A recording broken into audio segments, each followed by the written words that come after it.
എല്ലാവർക്കും നമസ്കാരം. ഞാനിന്നിവിടെ ഉണ്ടാക്കുന്നത് ബ്രൗണിയാണ്. നല്ല ക്രിങ്കിൾസ് ഒക്കെ വന്ന മുട്ടയോ തൈരോ ഒന്നും ചേർക്കാതെ തന്നെ സാധാരണ ഓവൻ സെറ്റപ്പ്, ഗ്യാസ് സ്റ്റോപ്പിൽ ഓവൻ സെറ്റപ്പിലാണ് ഞാൻ ഉണ്ടാക്കിയെടുത്തത്. അതിനായിട്ട് ആദ്യം വേണ്ടത് 40 ഗ്രാം അൺസോൾട്ടഡ് ബട്ടറാണ് എടുത്തിരിക്കുന്നത്. അതിലേക്ക് 10 രൂപയുടെ 2 ഡയറി മിൽക്ക് പാക്കറ്റ് എടുത്തെങ്കിൽ 1.5 പാക്കറ്റ് മാത്രമേ ഞാൻ ഇതിന് എടുത്തിട്ടുള്ളൂ. അതും ഇതിന് കൂടി ഇട്ട് ഒന്ന് മെൽറ്റാക്കി എടുത്ത് മാറ്റി വയ്ക്കുക.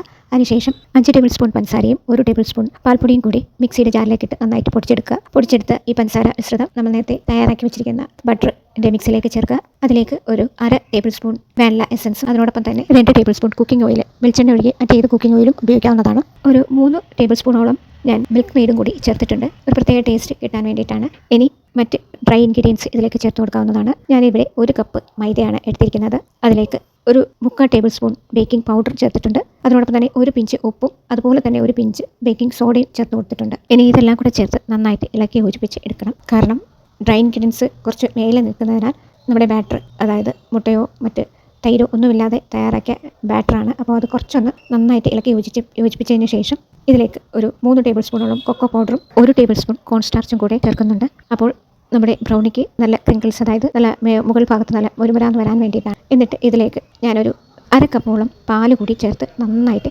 ഇളക്കി യോജിപ്പിച്ചതിന് ശേഷം, കാരണം നമ്മൾ ബീറ്റർ ഇല്ലാതെയാണ് ഇത് ഇളക്കി യോജിപ്പിക്കുന്നത്, അപ്പോൾ കട്ടയൊന്നും കെട്ടാതെ ഈവനായിട്ട് എല്ലായിടവും നന്നായിട്ട് യോജിച്ച് വരത്തക്ക രീതിയിൽ ഇളക്കി യോജിപ്പിച്ച് വെക്കണം. അതിനുശേഷം ഞാനിവിടെ ഇനി അടുത്തതായിട്ട് ഒരു സ്റ്റീമർ അടുപ്പത്ത് വെച്ച് അതിലേക്ക് ഞാനൊരു റിങ് ഇറക്കി വെച്ചിട്ടുണ്ട്. അതടച്ച് ഒരു 5 മിനിറ്റ് പ്രീ ഹീറ്റ് ചെയ്തെടുക്കണം. ഈ സമയത്ത് ഒരു സ്ക്വയർ ടൈപ്പ് ട്രേ ആണ് എടുത്തിരിക്കുന്നത്, ഇല്ലെങ്കിൽ സാധാരണ ചുറ്റുപാത്രം നിങ്ങൾക്ക് എടുക്കാവുന്നതാണ്. ഒരു സ്ക്വയർ ടൈപ്പ് കട്ട് ചെയ്ത ബട്ടർ പേപ്പറും വെച്ച് കൊടുത്തിട്ടുണ്ട്. അതിലേക്ക് ഈ ബാറ്റർ ഒഴിച്ച് കൊടുക്കുകയാണ് ചെയ്യുന്നത്. എന്നിട്ട് നന്നായിട്ട് ടാപ്പ് ചെയ്തതിന് ശേഷം അതിൻ്റെ മേലെ ഞാൻ നേരത്തെ പറഞ്ഞില്ലേ 10 രൂപയുടെ ഡയറി മിൽക്ക് പകുതി വെച്ചിട്ടുണ്ടായിരുന്നു, അതിൻ്റെ ബാക്കി വന്ന 3-4 ചോക്ലേറ്റ് പീസും കൂടി ഇതിൻ്റെ മേലെ വെച്ച് കൊടുത്തിട്ടുണ്ട്. എന്നിട്ട് വീണ്ടും നന്നായി ടാപ്പ് ചെയ്തതിന് ശേഷം സ്റ്റീമറിലേക്ക് ഇറക്കി വെച്ചു.